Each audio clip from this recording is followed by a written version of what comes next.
तो लगातार ईटीवी पर महा कवरेज जारी है। उपचुनाव के रण पर हमारी नजर टिकी है और चर्चा के लिए केसी त्यागी जी जेडीयू के प्रधान महासचिव भी हमारे साथ मौजूद हैं।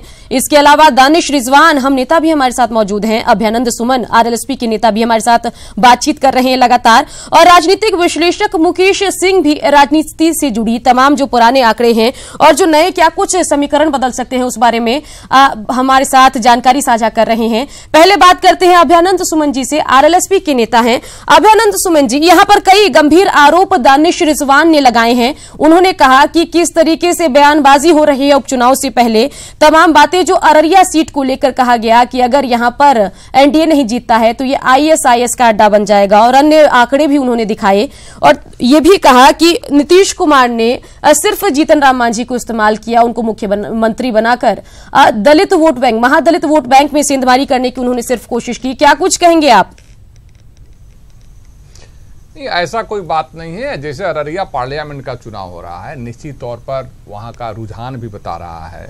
और खास करके जो दानिश रिजवान जी ने जो कहा, नित्यानंद हमारे भाजपा के प्रदेश अध्यक्ष वो बयान दिए थे, तो बयान दिए होंगे, अलग चीज है। लेकिन सबसे बड़ी चीज है कि आज पूरे बिहार में सुशासन है और कहीं आईएसआई के एजेंट नहीं है। और दूसरी बात है कि अगर होंगे तो पकड़े जाएंगे। हमारे यहाँ बिहार में सुशासन की सरकार चल रही है और कोई भी वारदात करते हैं, किसी तरह से एजेंट आते हैं तो यहाँ टिक नहीं पाएंगे। इसलिए ऐसी कोई बात नहीं है। बिहार की जनता निश्चित तौर पर सुशासन के विकास के लिए वोट दे रही है। अररिया से निश्चित तौर पर हमारे भाजपा के उम्मीदवार प्रदीप सिंह जी 1 लाख से ऊपर मतदान में वोट से चुनाव जीतने का काम करेंगे।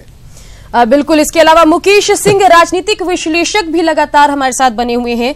मुकेश सिंह जी, तमाम दावे तमाम पार्टियों द्वारा किए जा रहे हैं। इसके अलावा हमारे संवाददाता भी लगातार तमाम जगहों से हमारे साथ मौजूद हैं। उनका यही कहना है कि अगर लोकसभा का चुनाव होता है तो उसमें अलग तरह की चीजें या अलग फैक्टर्स मैटर करते हैं। वहीं अगर विधानसभा का चुनाव हो तो उसका आकलन आप दिल्ली में बैठकर नहीं कर सकते हैं। वहीं अगर बात उपचुनाव की जाए तो उसमें उसके भी अलग फैक्टर होते हैं। सहानुभूति वोट भी एक फैक्टर है और इसके अलावा अन्य भी कई जो लोकल मुद्दे होते हैं वो भी एक बड़ा इशू होता है।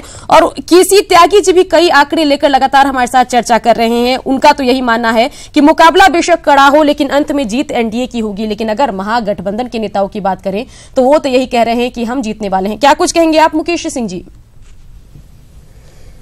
बिल्कुल सुकन्या जी, ये बात सही है कि अगर लोकसभा का चुनाव होगा तो उसमें जो समीकरण होंगे, जो मुद्दे होंगे और जो राजनीतिक जो उसमें परिदृश्य बनेगा वो बिल्कुल अलग होगा। और विधानसभा का चुनाव होगा तो परिस्थितियां बदल जाती हैं, राजनीतिक समीकरण बदल जाते हैं, राजनीतिक मुद्दे बदल जाते हैं। और अगर उपचुनाव होगा तो उसमें नई चीज़ें सामने में आती हैं और कहीं न कहीं जनता मतदाता जो है नई चीज़ों के हिसाब से अपने निर्णय को लेता है।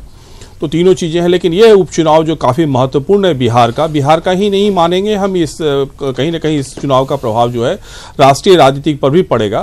2-3 महत्वपूर्ण चीज़ें जो दिखाई पड़ रही हैं कि युवा नेतृत्व जो है वो विपक्ष की तरफ से सामने में आया है। तेजस्वी यादव ने है, उनके पिताजी इस चुनाव में नहीं हैं, लालू जी नहीं है। लालू जी, जैसा कि केसी त्यागी जी ने भी कहा कि काफ़ी महत्वपूर्ण कद्दावर नेता हैं, राज्य के हैं और देश के भी हैं, और उनकी अनुपस्थिति में तेजस्वी यादव ने विपक्ष की कमान संभाली है। और क्या निर्णय आएगा वो तो 14 को मालूम होगा। लेकिन अभी जो स्थितियां निर्मित हो रही हैं अररिया में, तो उसमें कई सारे महत्वपूर्ण चीजें दिखाई पड़ रही हैं। पहले वहां 6 विधानसभा क्षेत्र है। 6 विधानसभा क्षेत्र में 3 विधानसभा क्षेत्र रानीगंज, फारबिसगंज और सिकटी वो बीजेपी के पास है जी। 2 विधानसभा क्षेत्र नरपतगंज और जोकीहाट वो आरजेडी के पास है, और 1 विधानसभा अररिया कांग्रेस के पास है। इस तरह 3 सीटें जो हैं वहां यूपीए के पास में है, 3 सीट एनडीए के पास में है। वो भी काफी महत्वपूर्ण होगा क्योंकि उनके वहां विधानसभा के जो हमारे जनप्रतिनिधि हैं उनकी अपनी पकड़ होती है, उनकी अपनी समझ होती है स्थानीय स्तर पे। तो कुल मिलाकर अररिया की सीट जो है काफी महत्वपूर्ण है। और जो हम वहां वर्तमान में परिस्थितियां देख रहे हैं, जिस बात की चर्चा सभी लोग कर रहे थे कि सहानुभूति फैक्टर वहां काम करेगा, लेकिन सहानुभूति फैक्टर के बाद में जिस बात का आप भी जिक्र कर रही थी कि वहां जो ओबीसी वोट बैंक बैंक है और एबीसी वोट बैंक है, जो अति पिछड़ा वर्ग है, उसका किस ढंग से वो रुझान लेगा और किस ढंग से वो मतदान करेगा, जो कि बहुत निर्णायक होगा। और 2004 में और 2009 में हम लोगों ने देखा था कि जब जेडीयू और बीजेपी साथ में थी तो अररिया की सीट जो है वो बीजेपी के खाते में गई थी। और जब 2014 में जेडीयू अलग हुई थी और उनके प्रत्याशी विजय मंडल जी ने चुनाव लड़ा था, तो वो सीट जो है तस्लीमुद्दीन जी के खाते में गई थी, आरजेडी के खाते में गई थी। तो इस बार जो है कैसा माहौल बनेगा और किस समीकरण से यहाँ चीजें होंगी, वो अब मतदाता काफी सूझबूझ के साथ में, अपने अनुभवों के साथ में, आप देख रही हैं जिस ढंग से आपके जो संवाददाता हैं जिस ढंग से वो जानकारियां दे रही हैं, कहीं ना कहीं पे दो महत्वपूर्ण चीजें इस चुनाव में दिखाई पड़ रही हैं। एक तो प्रजातंत्र सबल हो रहा है, प्रजातंत्र मजबूत हो रहा है। पुराने जो समीकरण होते हैं चुनाव के, जातिगत समीकरण, जातिगत ध्रुवीकरण, सांप्रदायिक समीकरण, सांप्रदायिक ध्रुवीकरण, वो अपनी जगह पे काम करेंगे। लेकिन मतदाता जो हैं उसमें विशेषकर 3 मतदाता वर्ग, युवा वर्ग, महिला वर्ग और किसान वर्ग, वो हम देख रहे हैं कि सामने में आ रहे हैं, लंबी कतारों में खड़े हैं और वो मतदान कर रहे हैं। इनकी सोच और सूझबूझ कहीं न कहीं विकास से की तरफ इनकी ललक है। और इस चुनाव में इस बात का भी ये की प्रामाणिकता मिलेगी कि क्या हम पुराने राजनीतिक समीकरण के आधार पर ही चुनाव जीतेंगे, या चुनाव जीते रहे हैं या चुनाव जीतेंगे इस बार, या नई सोच जो आ रही है, नई पौध जो आ रही है, जो बड़ी संख्या में मतदाता वर्ग है, युवा मतदाता वर्ग है, क्या वो पुरानी सोच के साथ चुनाव लड़ रहा है या मतदान कर रहा है, या नया जो वर्ग है, नया जो हमारा युवा मतदाता है या महिला मतदाता है, वो विकास की जो सोच उनकी है, चूंकि उनको जिस बात का हम लोग बार बार जिक्र भी कर रहे हैं, हमारे दूसरे साथी भी इस बात का जिक्र है, सुमन जी भी कर रहे हैं कि बिहार में ये सुशासन की स्थिति कमोवेश मोटे मोटे तौर से 10-12 साल में पुराने समय के दृष्टिकोण से, पुराने समय के तुलना में हम ये पा रहे हैं कि काफ़ी सुशासन की स्थिति है। अगर कुछ बड़ी घटना होती है तो उस पर कार्रवाई दिखाई पड़ती है, जनता में इस बात का संतोष है। तो क्या इन चीज़ों का प्रभाव अररिया लोकसभा पे पड़ेगा या नहीं पड़ेगा, वो तो 14 को मालूम होगा। जो हम समीकरण हम लोग विश्लेषण कर रहे हैं, हम लोग ये पा रहे हैं कि कहीं ना कहीं इस चीज़ को बचाना आरजेडी के लिए बहुत ही महत्वपूर्ण होगा, चूंकि ये सीट आरजेडी की थी और आरजेडी को ये सीट बचाना बहुत महत्वपूर्ण होगा। दूसरी तरफ नीतीश कुमार के लिए के लिए प्रतिष्ठा का प्रश्न है कि इस सीट को जेडीयू बीजेपी कंबाइन जो है, ये महागठबंधन जो है, चूंकि जो साथ में पुनः आया है और 2004 और 2009 की पुनरावृत्ति करते हुए इस सीट को वापस ले। बिल्कुल। दानिश रिजवान भी हम नेता हमारे साथ लगातार बने हुए हैं। पिछली बातचीत में दानिश रिजवान जी कई गंभीर आरोप आपने एनडीए गठबंधन पर लगाया और सवाल उठाया कि नीतीश कुमार लगातार पिछले 5 सालों का हम जिक्र करें तो पाला बदलते आए, कभी नाखून और बाल काटकर दिल्ली भिजवाते रहे, बाद में फिर उसी मुख्यमंत्री प्रधानमंत्री के साथ बैठकर बातचीत करते रहे और एनडीए के खेमे में चले गए। लेकिन अगर हम पिछले 5 साल को याद रखेंगे नीतीश कुमार की पाला बदली को लेकर, तो पिछला 5 साल जीतन राम मांझी के भी पाला बदली को लेकर याद रखा जाएगा। एक दौर वो भी था जब नीतीश कुमार ने जीतन राम मांझी को मुख्यमंत्री बनाया, तो उस वक्त जीतन राम मांझी कहा करते थे कि नीतीश कुमार ने मुझे राजनीति में पुनर्जन्म दिया है और तमाम तरह के बयानात होते थे। लेकिन उसके बाद जब उनकी कुर्सी गई, फिर उनका भी पाला बदलने का दौर शुरू हो गया, कभी बीजेपी के साथ, एनडीए के साथ, तो फिर जैसे ही नीतीश कुमार एनडीए में शामिल हुए तो फिर वो महागठबंधन के साथ हो लिए। तो दिक्कतें दोनों ओर से दिख रही है। दानिश रिजवान जी, इस पर आप क्या कहेंगे? क्रेडिबिलिटी तो जीतन राम मांझी की भी पिछले 5 साल में घटी है। जी देखिए, वैसी कोई बात नहीं है।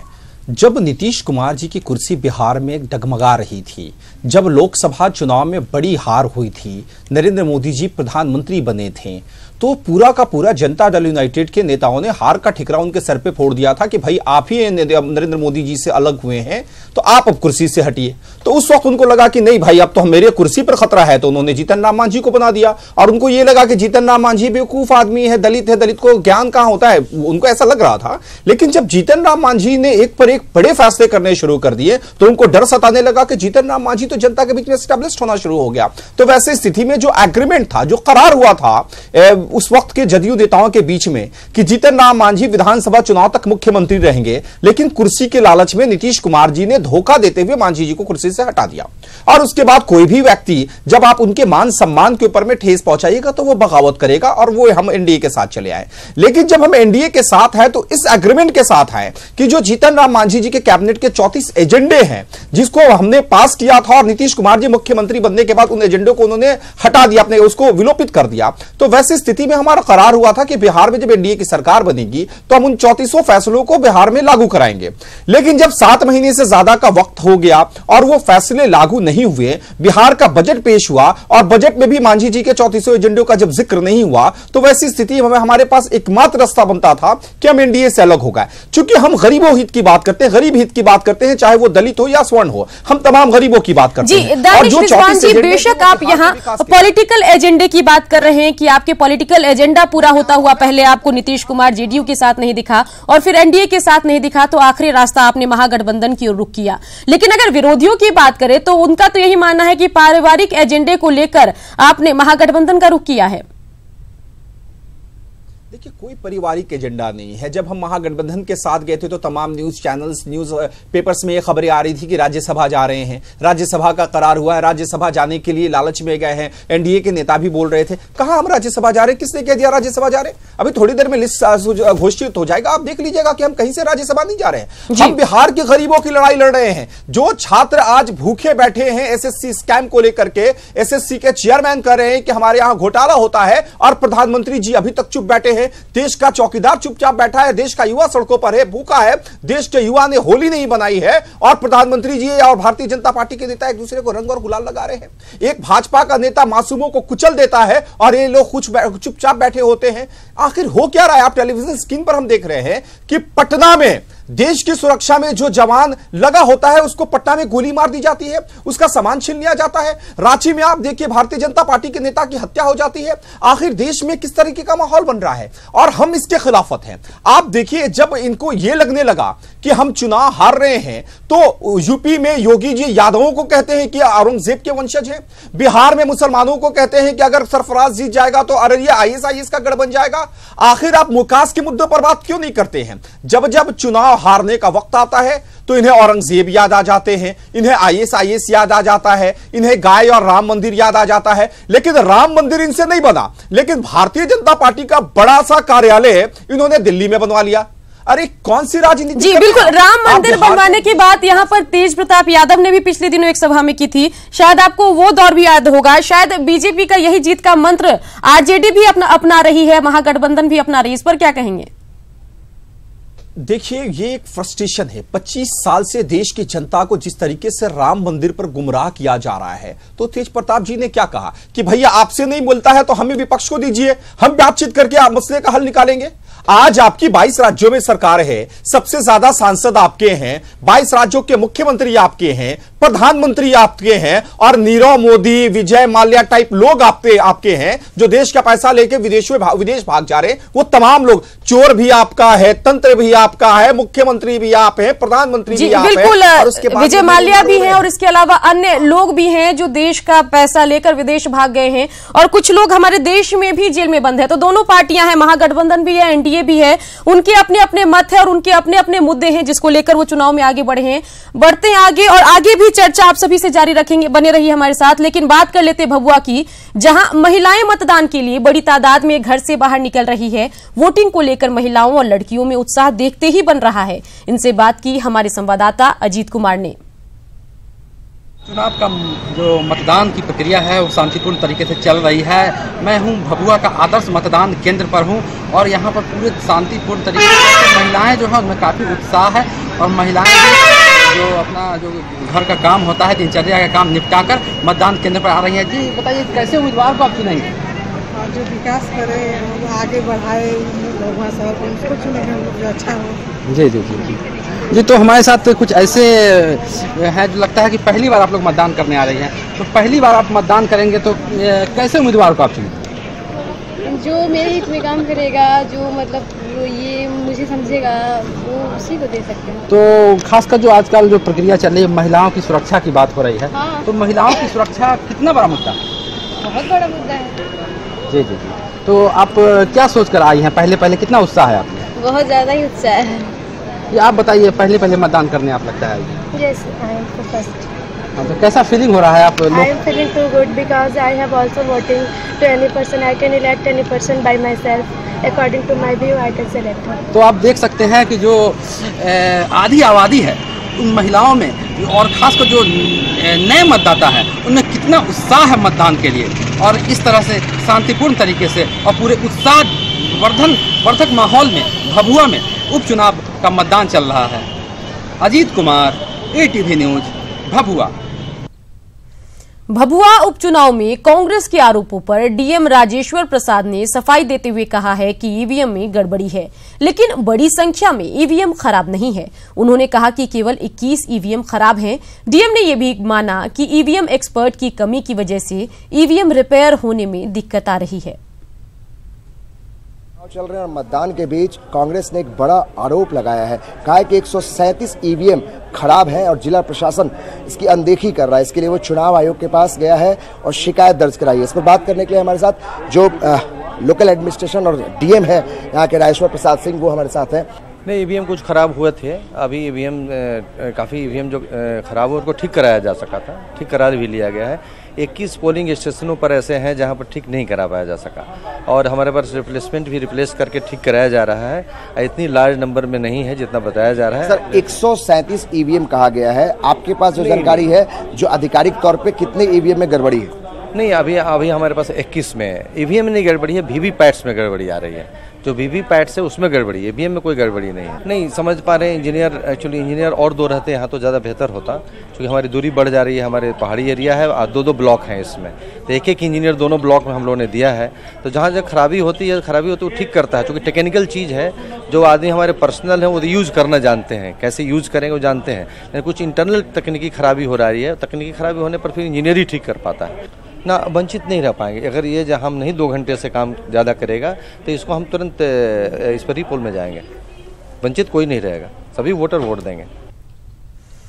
अररिया लोकसभा उपचुनाव के लिए हो रहे मतदान के लिए चुनाव आयोग ने अपना ऑब्जर्वर भी भेजा है, जो हर बूथ पर जाकर मतदान का जायजा ले रहे हैं। इस मौके पर उनसे बात की हमारे संवाददाता आनंद अमृतराज ने।